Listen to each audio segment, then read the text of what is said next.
frente a un piano. Oprime las teclas como si de verdad supiese interpretar el instrumento. Cierra los ojos como despojado por la música. Ladea la cabeza de un lado a otro como si viajara en la balsa de las notas. Pero ocurre que dentro del piano las cuerdas están cortadas con tijeras. Del piano no sale ningún sonido. Es en ese instante que el hombre se voltea, me mira por primera vez y dice: ¿escucha el silencio? Es complejo, muy raro, porque yo escucho la más bella sinfonía.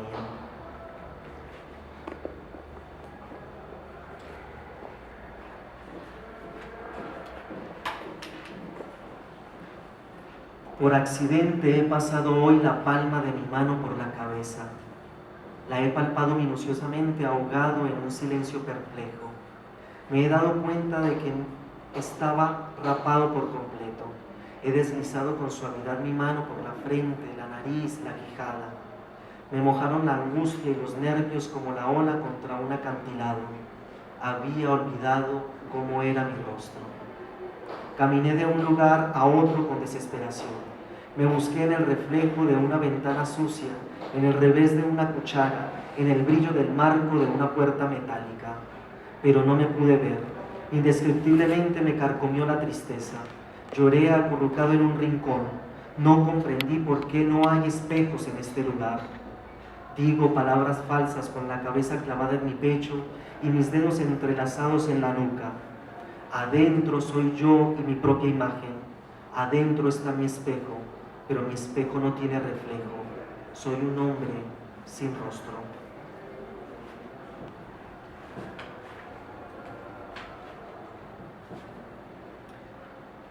Hay un terrible abismo entre palabra y palabra, cuyo fondo es lo que no puedo nombrar. Ellas mienten como las sirvientas que ocultan el vaso quebrado del día. Ellas ocultan por ese miedo a desnudarse, a mostrarse en público con el rostro que no tienen. Las palabras trafican con el desencanto, me alejan del jardín exacto, de lo que aún no ha naufragado. Las palabras me vendan los ojos, me tientan a caminar en la oscuridad, me empujan por las escaleras. Creemos en ellas porque solo entendemos el pequeño ensueño que arrojan de sus puños. Caen como un polvo en la noche, suenan como un cuerpo desnudo contra el piso. La impotencia de inventar una palabra que me nombre. La felicidad está en lo que nunca dirán. Las palabras, sogas hechas a la medida de nadie, cordones que no alcanzan a atar, agua que no sacia. Ni la tortura, ni la espera paciente, ni el caso omiso las conmueve. Quisiera saber toda la sangre que corre por la palabra alma. Quisiera por un instante asomar la punta de la nariz al jardín de la palabra noche. Quisiera por un milagro y entonces decir de este dolor la verdad.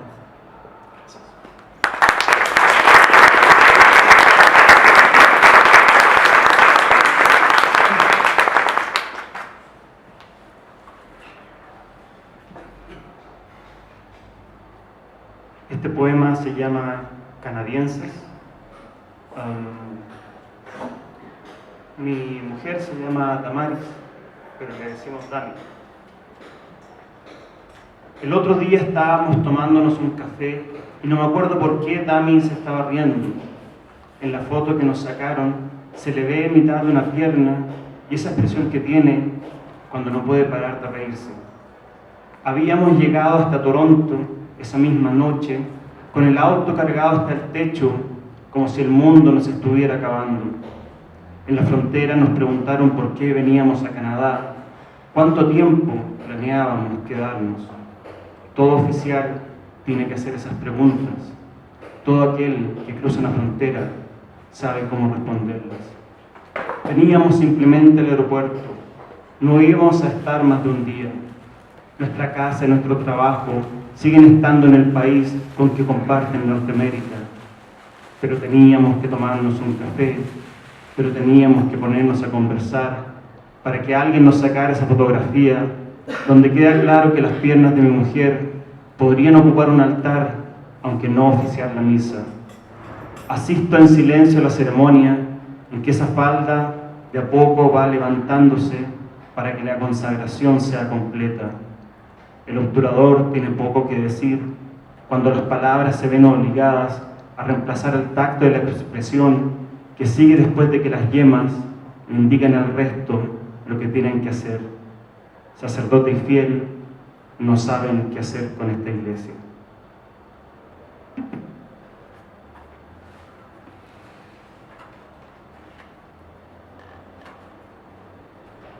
A mí me llama la atención los jóvenes que son algunos alumnos de la Universidad del Centro de México, llegan incluso con uniforme.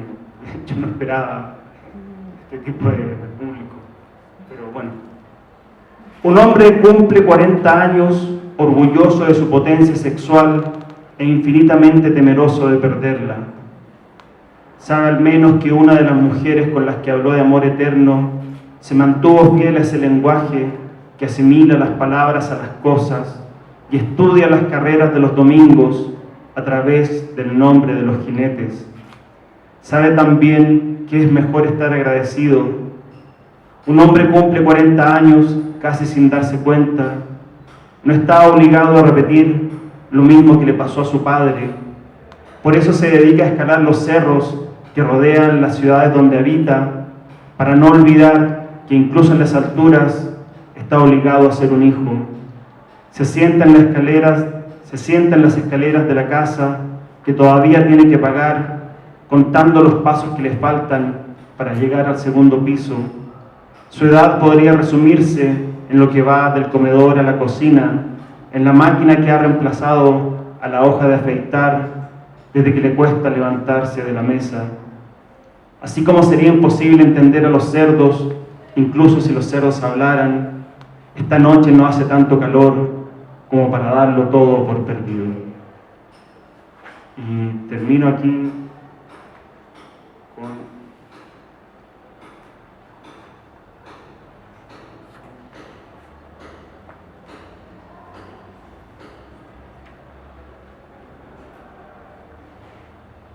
todos estos poemas son inéditos, por eso les pido un segundillo de paciencia.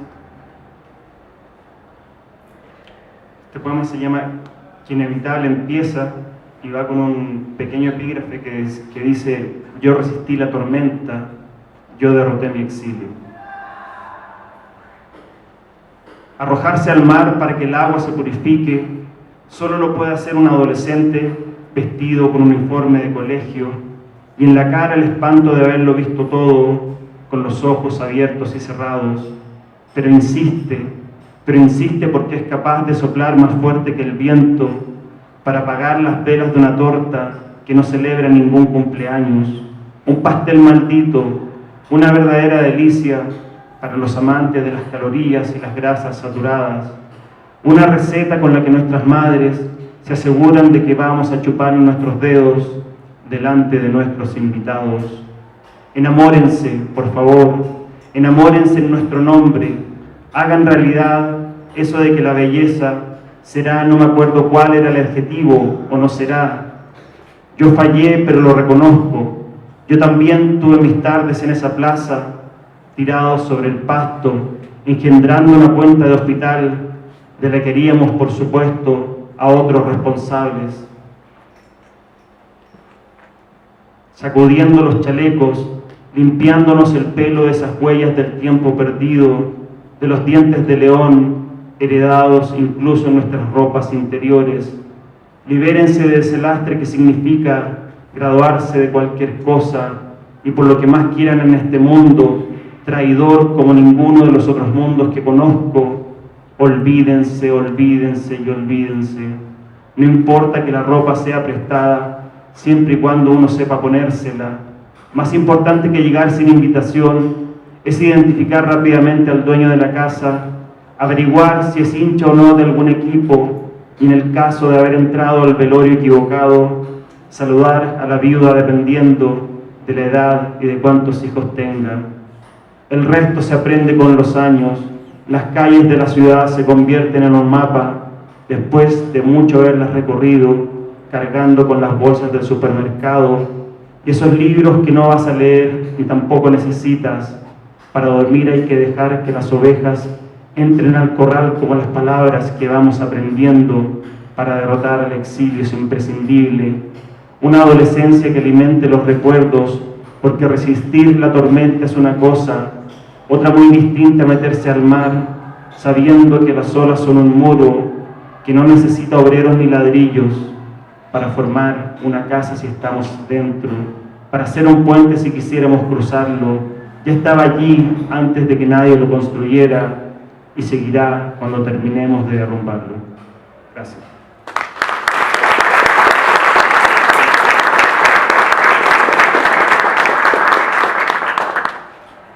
Latinoamérica tiene una ingente cantidad de problemas, pero creo que hay una producción cultural que siempre se ha hecho bien. La literatura en general y la poesía en particular. Esta mesa da prueba de ello. Pensemos, además, que las naciones que están aquí representadas, por ejemplo, suman 4 premios Nobel de literatura. Bueno, antes de abrir el espacio a usted, estimado público, quisiera formular 2 preguntas a nuestros poetas. Primero, ¿cuál fue su primer contacto con la poesía? Y en segundo lugar, ¿qué entienden ustedes por la poesía? Tenemos pocos minutos.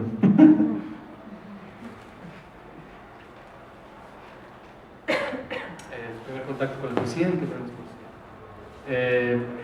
Primer contacto con la poesía fue un tanto pueril, digámoslo así. En la casa había infinidad de revistas, digamos que mi madre era acumulativa, o sigue siendo acumulativa. Había infinidad de revistas culturales, libros de texto que otorgan las escuelas públicas en este país. Había varios textos de poetas románticos, y en mi caso fue así, ¿no? O sea, acercarse a la literatura por medio de esas palabras y letras cuando uno es joven o está en la adolescencia, para dar salida a esas cuestiones románticas o pueriles. De esa manera fue el acercamiento. Después uno se va enterando de que la poesía es un tanto más seria, y de vas descubriendo que no es solamente la expresión de sentimientos o experiencias fáciles. Para mí la poesía pues es darle voz a mi abismo interior, ¿no? A mis dudas, a mis preguntas. Parte de mis textos son preguntas sobre la existencia o las dudas que tenemos sobre la vida, ¿no? Básicamente es eso. Bueno, mi primer contacto con la poesía fue no con el texto, sino con la figura del poeta. Yo vivía frente a una tienda y me llamaba siempre la atención un señor que llegaba a comprar 3 garrafones de agua en su coche, ¿no? Entonces me metía en la cajuela, era un señor de barba, greñudo, extraño. Un día lo vi en la televisión y en esa época en Tabasco hacían como un congreso nacional en torno a la obra de Carlos Pellicer, y lo vi hablando de poesía, y abajo decía que era poeta. Y un día le hablé y le digo: oiga, ¿usted es poeta? Y me dice: sí. Y le digo: mucho gusto, ¿no? Con el tiempo él se volvió mi amigo. Murió hace 3 años, se suicidó, y ese fue el primer contacto que tuve yo con la poesía, ¿no? Más que con el texto, con la figura del poeta. Y la poesía para mí, la reflexión en torno a lo que la poesía es, me ha ocupado muchas horas, y la verdad es que las respuestas a las que he llegado pues, son muy pocas, ¿no? Creo que si tuviera que decir algo afirmativo en torno a lo que es la poesía, yo pienso que es un gran misterio, ¿no? Un misterio con mayúscula, algo insondable. Se manifiesta de repente como una vocación en ciertas personas. Esta vocación de repente termina en algo que es un poema. Hay gente que se llama, que son los que escriben estos poemas, y hay alguien que luego lee el poema y se enfrenta a algo que a veces no entiende, que más bien siente. Entonces yo no sé lo que es. Si tuviera que decir qué es el misterio. primer encuentro mío con la poesía tiene que ver con la oralidad. En casa había pocos libros, pero había una enciclopedia de círculo de lectores donde el segundo tomo eran de cuentos infantiles. Entonces mi madre, para acostarnos a dormir a mi hermano y a mí, nos leía esos cuentos. Es decir, yo creo que la palabra poética me entró por la palabra sencilla que contiene la literatura infantil, que me parece una palabra profunda, si tenemos en cuenta que los textos sagrados nuestros, como el de la Biblia, están escritos en unas palabras muy sencillas, pero unas grandes metáforas. Entonces, es todavía la hora que cuando yo leo poesía, escucho la voz de mi madre. Es un fenómeno súper extraño que no me lo explico, pero la palabra poética desde la oralidad. De ahí que para mí sea tan importante que la palabra siempre esté acompañada de este sonido, ¿no? Porque es diferente la parte escrita a la oral, ¿no? Eso por ese lado. Y el segundo momento importante, cuando tenía 11 o 12 años y cenaba frente al televisor y yo veía las imágenes de horror de la violencia colombiana. Para mí era un momento muy fuerte estar frente al televisor y escuchar las noticias de Colombia. Casi que cenábamos y sentíamos el sabor de la sangre en la boca a través de esta distancia, ¿no? Empecé a escribir poesía quizás por impotencia frente a estos actos y también creo que por compasión. Empecé a escribir poesía sin saber que eso era poesía. Mucho tiempo después me enteré que esto era un poema. Es decir, yo creo que antes del poema, antes de la poesía, está la necesidad del hombre de expresar lo que le atraviesa el corazón. Si hay una palabra para identificar a la poesía, y creo que los románticos ya no lo dijeron, es sentimiento. Yo creo en la palabra que tiene sentimiento, creo en la palabra que está atravesada por el cuerpo. Si a mí ese poema no me pasa por el cuerpo, no creo. Creo que la poesía, o la mejor poesía, es la que tiene herida. En ese sentido fue serpenteando siempre mis gustos por la poesía, siempre por dos heridas, ¿no? El de la infancia, el de la soledad de mi madre, y el de mis compatriotas en estos 60 años de soledad que llevamos.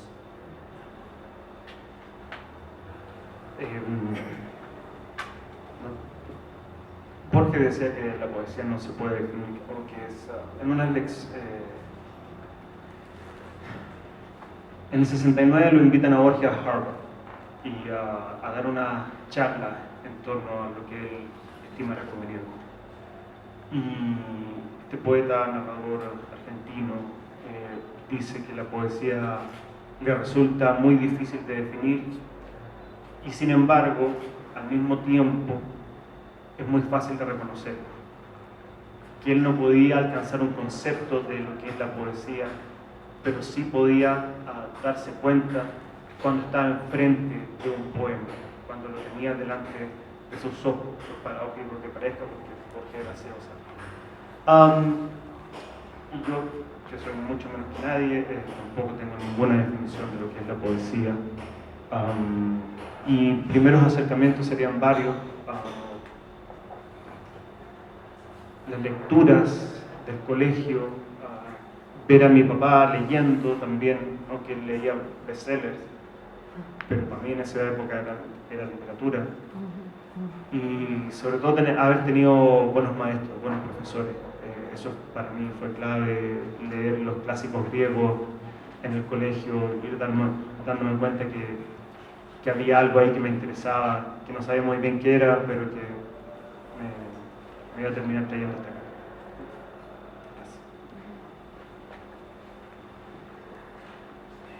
Tienen la palabra.